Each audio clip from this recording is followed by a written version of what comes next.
Bon, pas d'ordre, hein. On fait ça à la wall again, comme d'hab.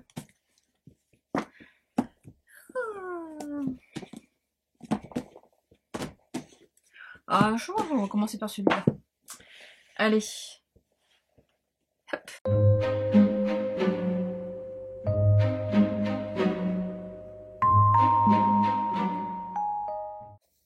Hello hello, j'espère que tu vas bien. On se retrouve aujourd'hui pour une nouvelle vidéo. Et cette vidéo, comme tu as pu le voir dans le titre, aujourd'hui je vais te faire mon top 10 de mes plus belles lectures de 2020.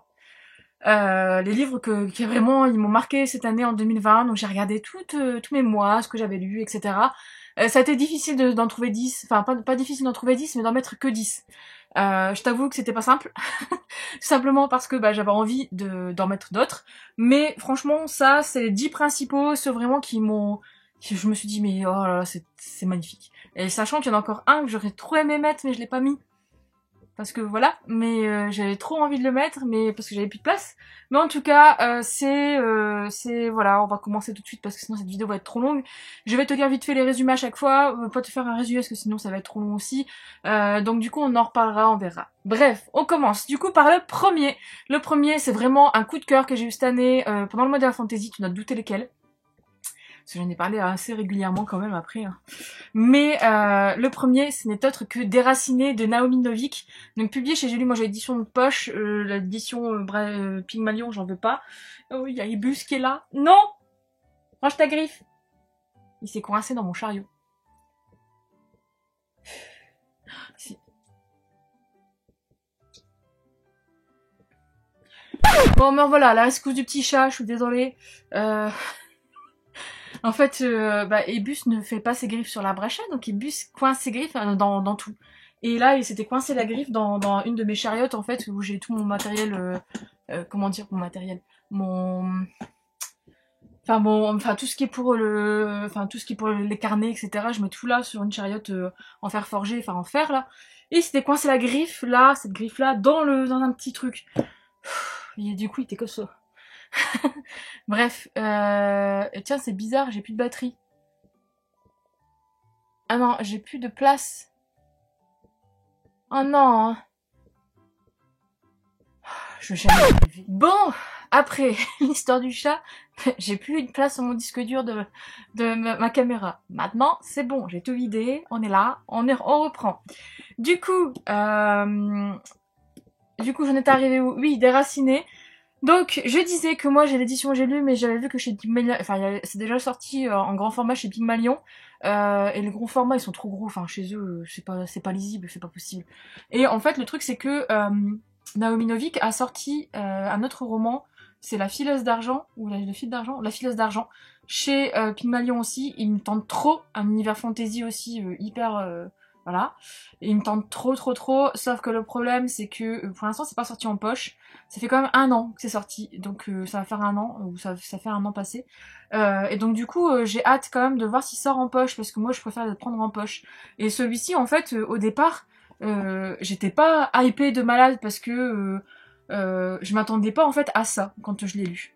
Je vais te lire le résumé, parce qu'en fait le résumé pour moi ne rend pas honneur à l'histoire et enfin à l'histoire et puis à l'univers quoi. Et voilà, bref, je vais te lire le résumé avant pour t'expliquer aussi après. Du coup, depuis toujours le village de Dervnik est protégé des assauts du bois. Une forêt maléfique douée d'une volonté propre, par le dragon, entre guillemets, un puissant magicien. Celui-ci, en échange de ses services, prélève un lourd tribut. À chaque génération, la plus jolie jeune femme de la communauté, disparaît dans sa tour. Cette année, c'est Casia qui a été choisie. Forcément, c'est la plus belle, la plus populaire, personne n'en doute, et encore moins Agnieszka, qui n'a jamais voulu de cet honneur. Mais les choses ne vont pourtant pas se passer comme prévu, et Agnieszka va découvrir un monde au-delà de l'entendement. Et franchement, je trouve que voilà, ce résumé n'est pas pour moi le meilleur. Et il est pas très, enfin, il explique pas trop les choses. Il y a des choses qui sont pas dites dans le résumé, c'est très bien, mais il y a des choses en fait qui peuvent donner plus l'eau à la bouche. Et là, clairement, ça donne pas l'eau à la bouche, quoi. Moi, Et en fait, je l'avais quand même pris parce que je voulais savoir l'histoire de dragon, etc. Et en fait, je m'attendais à un dragon, vu que par le dragon, un puissant magicien, tu t'attends à ce que ce soit un dragon, tu vois, qui se transforme en dragon, machin, machin, ou un dragon qui se transforme en magicien, enfin, bref. Et au final, non, t'as aucune histoire de dragon. Ça, faut mettre les choses au clair.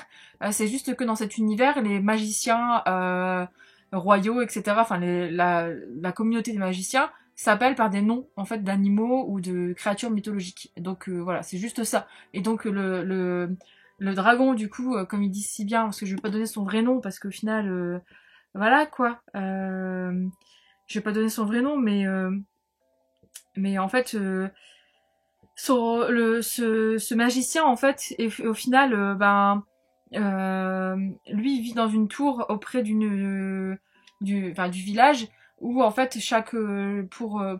il protège ce village en fait du bois. Le bois, c'est vraiment une entité maléfique. C'est un bois qui est malfaisant, qui est rempli de magie noire, etc. Et chaque année, en fait, le bois prend de plus en plus de place, etc. Et tue de plus en plus de personnes, et aussi contamine de plus en plus de villageois. Donc c'est pour ça que le magicien est là pour veiller au grain, etc. Sauf qu'il va se passer plein de choses. En fait, chaque année, du coup, lui va chercher une jeune fille dans le village pour faire quelque chose. Mais j'en dis pas plus parce que sinon je te spoil. Donc, et forcément, d'habitude, il choisit toujours les plus belles, etc., les plus intelligentes, machin. Et voilà. Mais je t'en dis pas plus parce que sinon je te spoil. Mais en tout cas, au-delà de ce résumé, il y a un univers qui est ouf. Ouf, ouf, ouf. Et moi, j'ai adoré, mais de A à Z, de toute façon. C'est vraiment, je me suis plongée dedans, mais ça a été une lecture, mais j'ai mis une semaine pour le lire, mais je l'ai dégusté, en fait. Je l'ai dégusté, j'étais à fond. J'étais vraiment à fond, et voilà, c'était une histoire qui m'a, je me suis dit, ah, putain, mais il faut que je lise d'autres livres de Naomi Novik si c'est comme ça pour les autres. Alors oui, c'est de la fantaisie, oui. Là, Naomi Novik a quand même un style qui est assez descriptif. Donc tu as des pages vraiment de narration complète sans dialogue. Mais moi je trouve que ça se lisait tout seul, et puis il faut passer par là, enfin tu peux pas avoir un livre sans description. Donc du coup voilà. Mais bien sûr t'as des passages qui sont longs, hein, machin, machin. Mais généralement en fait c'est même pas des passages longs. C'est juste que t'as de l'action. T'as peut-être pas de dialogue, mais t'as de l'action pendant ces passages. Donc moi personnellement, ça m'a pas dérangé. Et comment dire que là, pour une fois, en fait, tout passe bien hein, dans un seul tome, ça va très bien. Mais j'aurais tellement voulu avoir un univers avec plusieurs tomes, etc.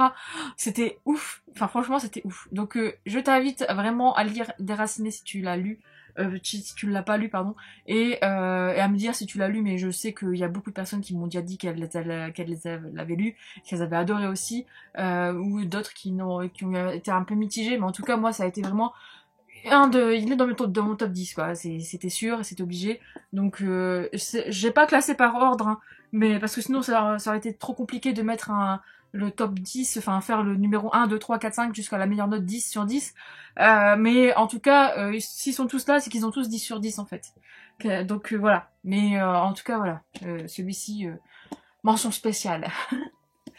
Ensuite, le suivant, ça a été une découverte aussi au niveau Bitlit. Bitlit, une urban fantasy. C'est français et c'est Kayla Marshall, du coup, de Estelle Wagner. Donc là, c'est le tome 1. Hein. J'ai acheté le tome 2 et 3 dans la foulée parce que voilà. Et j'ai adoré aussi cette histoire. On est vraiment... Enfin, j'ai retrouvé un peu du Rebecca Keane, mais plus jeune. Et moi, qui adore Rebecca Keane, hein, voilà, j'étais refaite.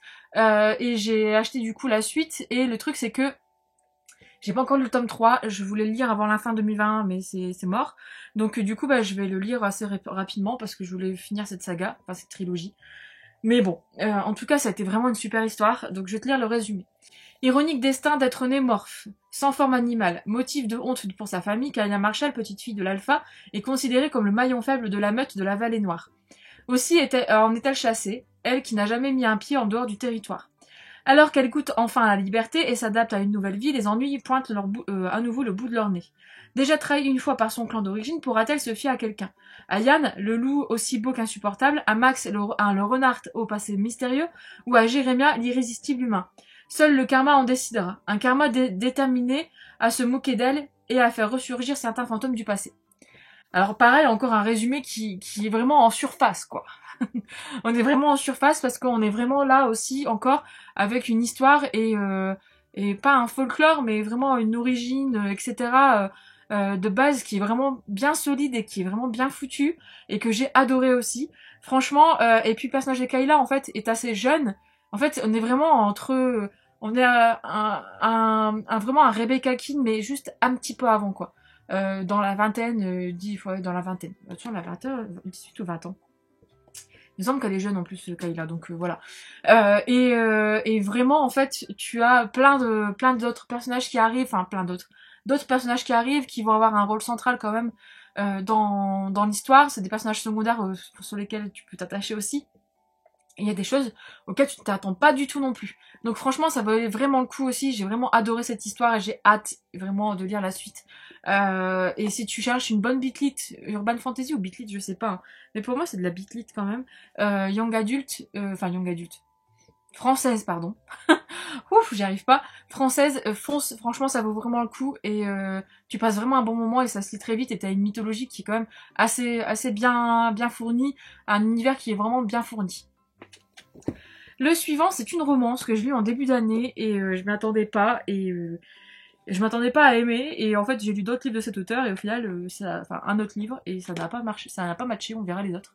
Mais du coup j'ai craqué et j'ai lu Satan est un homme comme les autres de Céline Manson. J'ai passé un super moment de lecture avec ce bouquin et je me souviens je l'ai lu quand j'étais à Paris quand je suis allée voir les Dirangrés avant le confinement, hein, c'était au mois de février, le 9 février.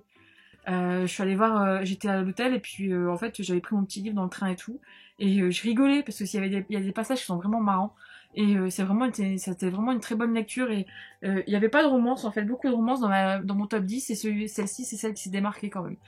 Du coup je vais te lire le résumé. Infernal, démoniaque, salaud, des adjectifs qui collent à la peau d'Adrienne Sheffield, pianiste virtuose et terreur du monde de la musique classique. Il fallait s'y attendre, à force de semer la haine, Adrienne reçoit un jour une menace de mort. Son agent, la seule personne sur Terre à le supporter, décide de lui attribuer un garde du corps, ou plutôt une garde du corps. Carrie North, pardon. Mais il ignore que Carrie a déjà rencontré Adrienne et qui ne lui a pas fait une bonne impression. Du tout. Les voilà de nouveau réunis, Adrienne toujours aussi séduisant et imbuvable, et Carrie toujours aussi têtue. Sauront-ils surmonter leur rancœur et céderont-ils enfin à leur attirance mutuelle? Mais surtout, qui veut la peau d'Adrienne Sheffield? Voilà. Et franchement, j'ai adoré parce que c'était l'univers de musique classique. Et c'était vraiment bien foutu. Chaque chapitre, t'as un petit titre, en fait. Où t'as sonate numéro 14, admettons celui-ci. C'est chapitre 5. Dite sonate au clair de lune de Ludwig van Beethoven. Les amoureux sont toujours prêts à vendre leur âme à l'amour, le meilleur fonds de commerce du diable.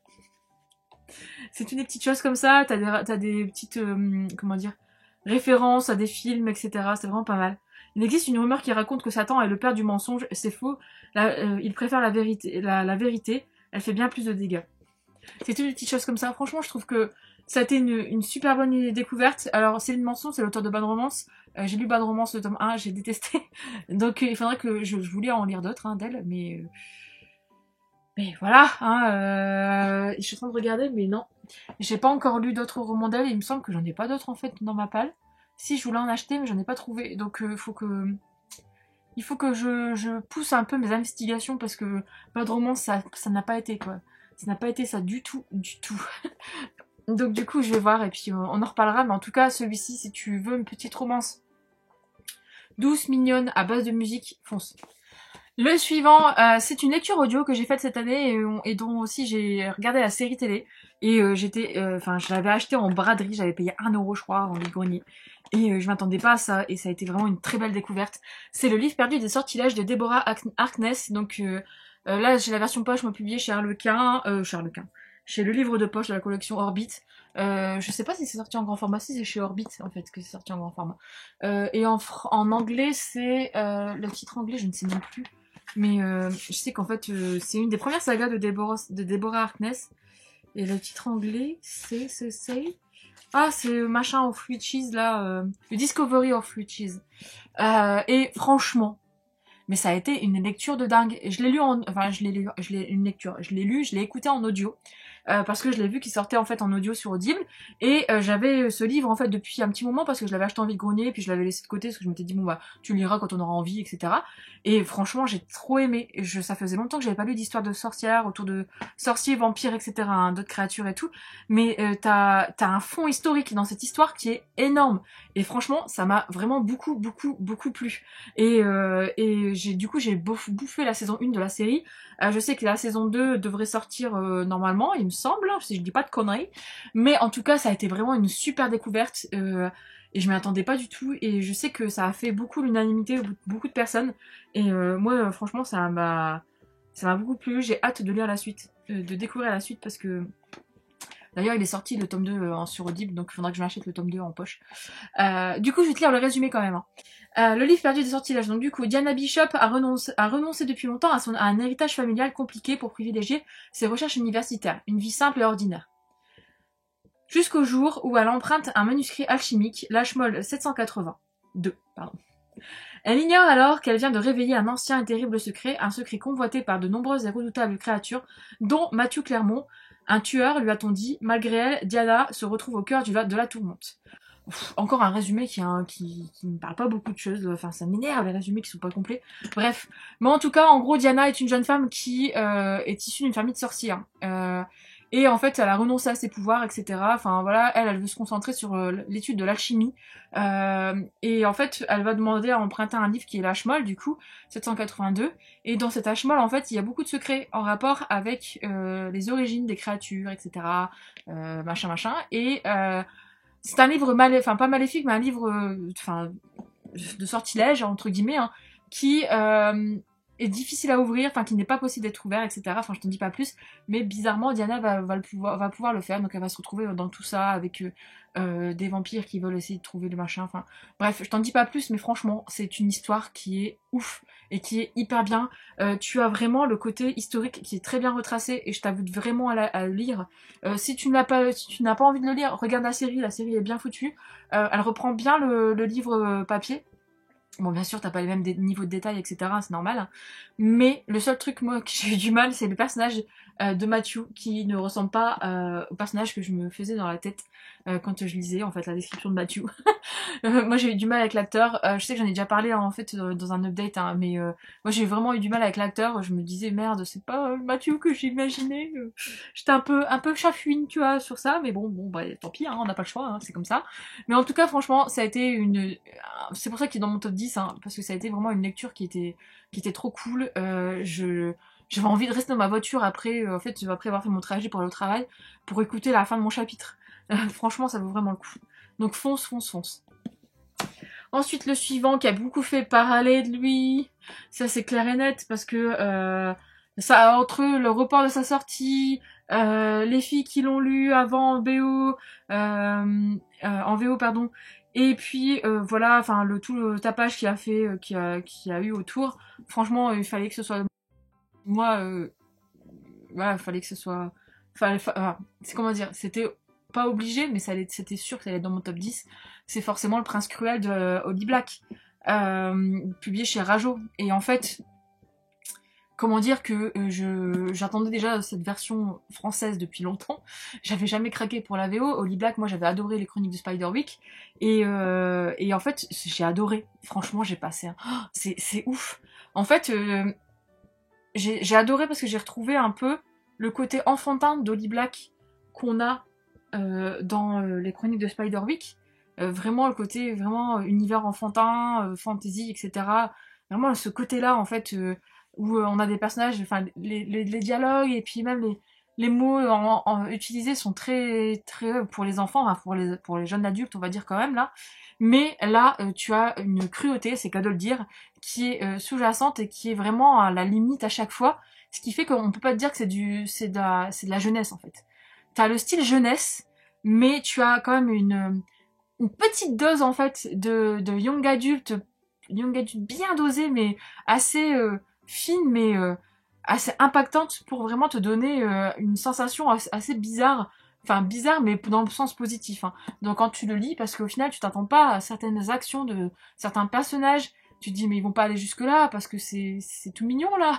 Et ben si, ça va jusque là. Enfin c'est toutes des choses comme ça en fait qui font que ce livre est exceptionnel. Et l'univers, je suis désolée hein, mais je sais qu'il y a beaucoup de personnes qui trouvent ça bof bof. L'univers est quand même assez bien foutu, faut le dire. Même si ce premier tome, je t'avoue quand même qu'il y a, tu peux dire ouais c'est lent, etc. Mais c'est normal. Enfin quand tu vois la fin et quand tu vois ce qui se passe vers la fin, au deuxième partie du livre, tu te dis mais c'est quoi ce bordel? Mais what? Franchement, moi j'ai adoré. J'ai adoré. Ça a été vraiment une très très très bonne lecture. Enfin voilà quoi. Enfin je pouvais pas ne pas le mettre dans ce top. Donc je te lis le résumé quand même. Aiguise ta lase et endurcis ton cœur. Enlevée au monde des mortels lorsqu'elle était qu'une enfant, Jude, cette fois-ci on l'appelle Jude et pas Julie, vit parmi les faées des créatures sublimes. Alors je dis ça par rapport à Julie parce que juste avant j'ai tourné mon update lecture, enfin pas juste avant mais voilà, bref tu me comprends, et en fait dans Evermore Everless, le personnage principal s'appelle Jude dans la version originale, et en fait la maison d'édition a décidé, enfin le traducteur en tout cas, de l'appeler Julie. Donc c'est pour ça. Donc Jude, du coup, vit parmi les failles des créatures sublimes, immortelles et cruelles. Mais être humain à terre à faille est un défi incessant. Et savoir manier l'épée, maîtriser les usages, se protéger des sortilèges, tout cela ne suffit pas. D'autant que Jude s'est fait un ennemi de choix, le prince Cardan, héritier de la couronne. Pour gagner sa place à la cour, appartenir vraiment à cette terre de magie, Jude doit le défier, quelles que soient les conséquences. Alors, ce que je disais tout à l'heure avec le fait que on est vraiment sur de la jeunesse, etc., machin, mais derrière on a vraiment une dose de noirceur en fait, c'est ça. Dès le premier chapitre, hein, dès l'introduction, en fait, tu l'as direct. Et là, tu te dis, waouh, ok, Holly Black, là, elle va pas par quatre chemins. Là, elle met déjà direct le truc. Après, en fait, c'est vraiment le côté, voilà, avec les faillés qui sont un peu cruels, enfin, un peu, beaucoup même, cruels envers les humains qui vivent sur terre faillée, etc. En fait, les humains sont vraiment réduits à état pas d'esclaves, parce qu'il n'y en a pas, mais Jude se retrouve là avec sa sœur sur terre faillée, je te dis pas pourquoi, parce que sinon ça va te gâcher la surprise du début, mais et du coup en fait elle va devoir quand même vivre avec tout ça et essayer de se faire une place en fait dans le monde des failles, et c'est pas simple. C'est pas simple. Et surtout que, en fait, du coup, il y a Cardan qui fait un peu chier quand même. Et pas que, il n'y a pas que lui, hein, mais tout est fourberie, etc. Tu retrouves vraiment l'univers des failles un peu méchante, etc. Donc franchement, moi j'ai adoré. Je peux te le conseiller. Si tu aimes cet univers-là, ça se lit très vite aussi. J'avais envie de le bouffer, mais voilà. Et le truc, c'est que si tu t'attends à une romance, faut pas s'attendre à une romance, quoi. Surtout dans ce premier tome. Je pense que peut-être que tu l'auras la suite, parce que indéniablement, quand c'est des séries comme ça à succès, t'as toujours des personnes qui ne respectent pas trop les autres et qui balancent des fanarts, etc. sur les réseaux, etc. Donc du coup, tu vois des choses, hein. Et indéniablement, tu vois passer des trucs, un peu comme Agotar, où tu as vu passer des trucs, un peu comme les Throne of Glass, où on voit passer des choses. Et donc du coup, voilà, moi j'essaye de pas trop regarder pour pas me spoil. Du coup je regarde pas trop, puis je vire en fait les personnes qui font ça.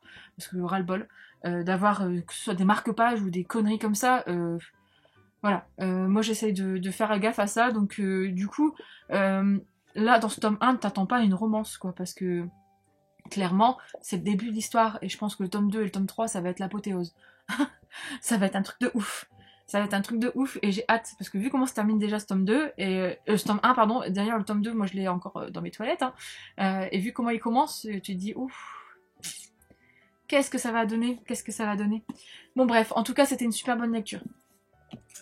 Et je te le conseille. Le suivant, parce que je vais peut-être accélérer, parce que je n'en ai présenté que 5 là. Il me reste encore 5. Et ma vidéo va être très longue. Le suivant, c'est une romance. C'est Maybe Now de Colleen Hoover, donc publié aux éditions Go Roman. C'est la suite de Maybe Someday. Maybe Someday, c'est mon préféré de Colleen Hoover. Et là, en fait, Maybe Now, ben voilà, ça a été une rebascule, en fait. Enfin, une rebascule. Non, j'ai replongé dans l'univers, tout simplement. Dans l'histoire, dans ces personnages, dans cette... c'est pas l'univers, mais dans ce quotidien, en fait, dans cette bande de potes. Et j'ai kiffé. Franchement, j'ai passé un super bon moment et je te le conseille. J'ai vu beaucoup de personnes qui étaient un peu déçues, etc. Mais il n'y a pas à être déçu, en fait, parce qu'au final, je trouve que ça clôt bien l'histoire à la fois de Maggie, comment il s'appelle déjà, de Ridge et de Sydney en fait. Donc du coup voilà, mais j'ai adoré, franchement. Encore, tu vois, t'as Maybe, l'autre là, celui, le petit livre, je l'ai plus là, il est où? C'est Maybe quoi? Maybe Not. Maybe Not, il sert à rien en fait. Au global, enfin juste peut-être avec pour les deux cocos là, les deux potes qui vivent en coloc. Mais au final, celui-ci est quand même largement mieux et enfin moi j'ai adoré. Franchement, j'ai passé un trop bon moment. C'était tout mignon, tout doux et puis en fait comme j'ai adoré Maybe Someday, voilà quoi. Alors, je vais te lire le résumé quand même. L'amitié est aussi précieuse que l'amour. Ridge et Sydney ont dû affronter bien des obstacles avant de vivre leur amour au grand jour. Le jeune homme avait une compagne, Maggie, dont il s'est séparé. La rupture a été difficile, d'autant plus qu'elle souffre d'une grave maladie et qu'elle est la seule maintenant pour la gérer au quotidien. Qu'elle est seule maintenant pour la gérer au quotidien, pardon. Ridge et Maggie sont toujours liés par leur passé, mais Sydney ignore si elle supportera les conséquences que cela aura sur son couple. Quant à Maggie, elle a toujours été consciente que sa pathologie réduirait son espérance de vie, mais doit-elle se refuser toute chance de bonheur? Rich, Sidney et Maggie poursuivent leur chemin ensemble et chacun de leur côté, au milieu de leurs amis toujours aussi drôles et déjantés, et dans une atmosphère musicale, celle du groupe du frère de Ridge. Voilà, c'est trop bien. Franchement, c'est trop bien. Bah tiens, cela, il a décidé de pointer le bout de son nez. J'avais mis ma lightbox là, mais au final, bon, bref, tu me verras un peu rouge, bizarre, je sais pas. Donc du coup, franchement, fonce, parce que si tu as aimé Maybe Someday, franchement, faut le lire. Il faut le lire. Le suivant, et non des moindres, hein. J'ai lu et j'ai adoré cette année Donne-moi ton cœur de Sarah Wolf. Ça a vraiment été une super lecture, un univers qui est aussi très complet, et au final, en fait, cet univers est simple, mais bien posé, avec une héroïne qui est à la fois badass et qui me fait mal au cœur, même si elle a pas de cœur. Franchement, ça a été une histoire qui est ouf. Qui est ouf. On en reparlera parce que je vais faire un live avec Charlène, ou peut-être à l'heure où tu vois cette vidéo, le live est déjà passé. Mais j'ai lu le tome 2 au mois de décembre. Mais franchement, c'est fonce parce que c'est une super série. Moi, je connaissais pas Sarah Wolf. Alors, mais ces livres, je t'avoue, contemporains m'intéressent pas du tout. Mais en tout cas, celle-ci, cette trilogie là, elle est juste ouf. Donc je vais te lire le résumé. Quand sa famille a été décimée par une horde de bandits, Zera a été sauvée in extremis par une sorcière. Mais cette dernière a pris son cœur en otage afin de faire d'elle son esclave. Un jour, la sorcière propose un marché à Zera. Si elle obtient le cœur du prince héritier du royaume, elle récupérera le sien. Si elle échoue, elle perdra à jamais la chance de redevenir humaine. Le prince héritier, Lucien Maldvain, déteste la vie de cour et ne se prive pas de le montrer. Surtout, il rêve d'un monde juste. Alors que ses parents insistent pour qu'il se marie, personne ne trouve grâce à ses yeux, jusqu'à ce que l'insolente Zera se présente à lui. Ainsi commence le jeu du chat et de la souris, entre un prince entêté et une jeune fille qui n'a rien à perdre. Le gagnant remportera le cœur de l'autre, littéralement. Voilà, le résumé donne super envie. Et là, il est vraiment bien fait pour une fois. Et franchement, fonce parce qu'en fait c'est beaucoup plus profond que ça. Zera, elle a plus son cœur, mais elle devient une créature qui au final, ben, elle a du mal à la gérer. Enfin, faut vraiment que tu lises parce que c'est vraiment une histoire qui est géniale et qui est ouf. Franchement, c'était ouf. Franchement, et le tome 2 là, je l'ai fini, hein, je l'ai lu aussi, c'était trop bien, vivement le tome 3. Voilà. Ensuite, un autre, et c'est le nom des moindres, c'est le Georgia Caldera, la dernière saga de Georgia Caldera, donc Les Brumes de Sandrine. Le tome 1, Le Jardin des âmes, celui-ci, publié chez J'ai lu, j'ai kiffé ma maman. J'ai kiffé ma maman, comme d'habitude. Attention, c'est du Georgia Caldera. Je m'attendais à un truc de ouf et j'ai eu un truc de ouf. J'ai trouvé ça trop bien. Le mélange des mythologies est juste très bien fait. Les personnages sont juste très bien. Et on a vraiment un univers qui est... J'ai hâte de voir les deux autres tomes là. J'ai le tome 2 à lire, hein, mais et le tome 3 sort au mois d'avril, je crois, ou un truc du genre. En tout cas, j'ai vu la couverture, elle est magnifique. Mais franchement, j'ai adoré, donc je peux que te conseiller si tu cherches un peu. C'est de la fantasy, mais je sais pas comment dire ça, c'est de la fantasy, mais à la Georgia Caldera, quoi. C'est quelque chose qui est unique, encore une fois, et qui... Voilà, enfin, moi j'adore. Donc je te lis le résumé. Dans le royaume de Sandroline, les dieux épient les pensées des hommes et leur exécuteur, l'ombre, veille à condamner tous ceux qui nourrissent des envies de rébellion. Or, il semble que certaines failles existent. À l'âge de 17 ans, Céphise ne vit en effet que pour se venger. Depuis qu'on l'a amputée d'une partie d'elle-même et privée de sa famille, elle ne rêve plus que d'une chose, s'affranchir de la tyrannie du tout-puissant Orion, Dieu parmi les dieux, et contre toute attente, il se pourrait qu'elle ne soit pas la seule. Voilà, franchement, c'est que le début, ce tome 1, je pense, et j'espère, mais j'en suis quasiment certaine. T'as une histoire autour de la musique aussi, parce que Céphise, elle est violoniste, et t'en as un qui est pianiste.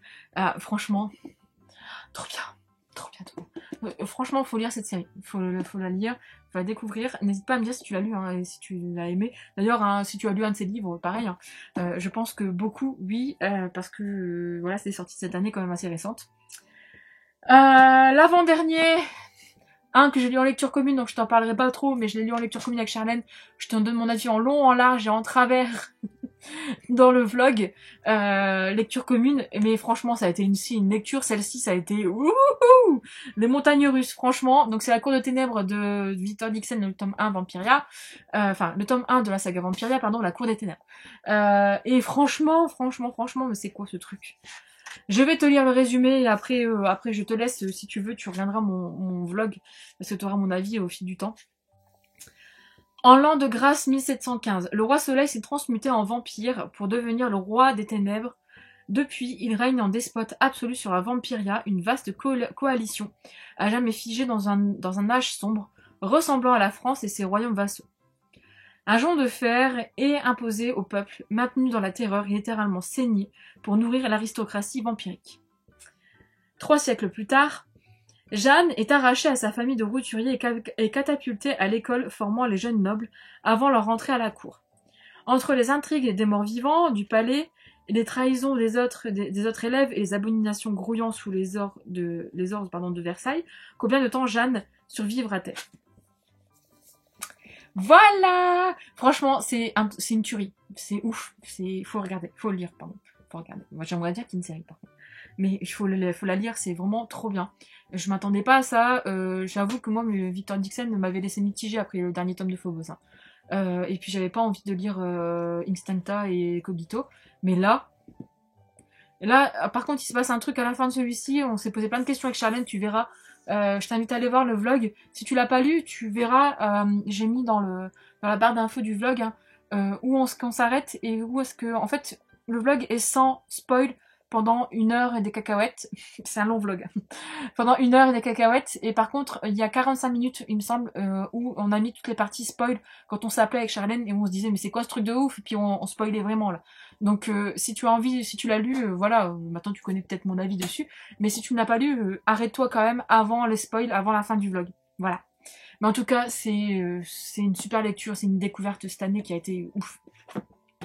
Et le petit dernier, qui n'est non des moindres, qui est Le Faiseur de rêves, donc du coup de Laini Taylor, publié chez Lumen. Je l'ai pas sorti de ma palle pendant très longtemps, celui-ci. Je l'avais acheté à sa sortie, il me semble. Et en fait, c'est Anaïs qui m'a dit « Ouais, Fanny, allez, faut qu'on se le lise et tout. » Et je l'ai lu et je l'ai adoré. Mais quel univers, mais c'est un truc de ouf aussi. Franchement, c'est un univers je m'attendais pas du tout.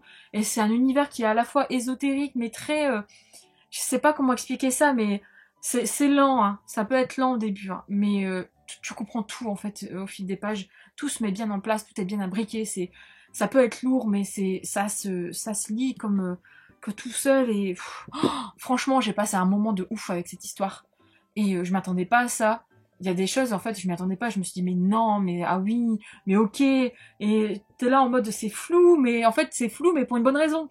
Et franchement, ça a été une histoire de ouf. J'ai le tome 2 à lire et j'aimerais bien le lire aussi avec Charlène. Avec Anaïs, pardon, en lecture commune. Et donc voilà. Donc, je vais te lire le début du résumé parce que comme tu le sais, chez Lumen, les résumés, c'est des pavés. Limite, c'est un chapitre, quoi. Donc, je vais te lire le début. Il est une ville, au centre du désert, où nul n'a le droit de se rendre sous peine de mort. De ses entrailles sortaient autrefois d'interminables caravanes, chargées de trésors, mais depuis 200 ans, la cité est coupée du reste du monde. Pire encore, un soir d'hiver, le nom de ce lieu de légende s'évanouit en un clin d'œil dans la mémoire de tous. Laszlo Lestrange, orphelin de 5 ans à peine, ne fait pas exception à la règle. Frappé au cœur, le petit garçon restera irrémédiablement fasciné par cette énigme. 15 ans plus tard, il travaille dans la plus grande bibliothèque du monde, à Zosma, en rêvant de fabuleuses découvertes quant à la cité oubliée, émerge, quand de la cité oubliée émerge tout à coup une curieuse expédition venue recruter les meilleurs scientifiques du continent. Pourquoi diable s'obstiner à réunir ces esprits de vision, ces esprits éminents? Mystère.